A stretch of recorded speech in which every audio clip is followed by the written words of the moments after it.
கோழி மட்டும் ஒரு உயிர் இல்லையா? ஓனரம்மா போய் தப்பா நினைச்சிட்டமே. கோழியோட ஒரு ரக்க போனாலும் என் மனசு துக்கமாயிடுயா. நம்ம மேல இவ்வளவு பாசம் வச்சிருக்காரா?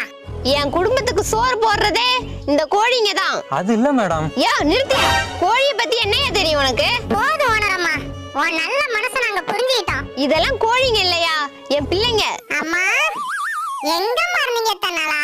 மேடம் கோழியை உண்மையாவே அடிச்சு கொள்ள மாட்டோம், அடிக்கிற மாதிரி நடிக்க சொல்லுவோம், அவ்வளவுதான். நீ உண்மையாதான் அடிச்சு பாரு, அப்புறம் தெரியும் உனக்கு. மேடம் உங்க கோழி சும்மாலாம் நடிக்க வேண்டாம், அதுக்கு எவ்வளவு சம்பளமோ நான் கொடுத்துறேன். என்ன பார்த்தா பணத்துக்கு மயங்குற மாதிரி இருக்கா? ஐயோ நான் அப்படி சொல்லலங்க. ஓனரம்மா நான் நடிக்க ரெடி. அதெல்லாம் வேண்டாம்பா, கஷ்டமா இருக்கும். கஷ்டப்பட்டாலும் பரவாயில்லம்மா, உங்களுக்கு காசு வருது இல்ல, அது போதும் எங்களுக்கு.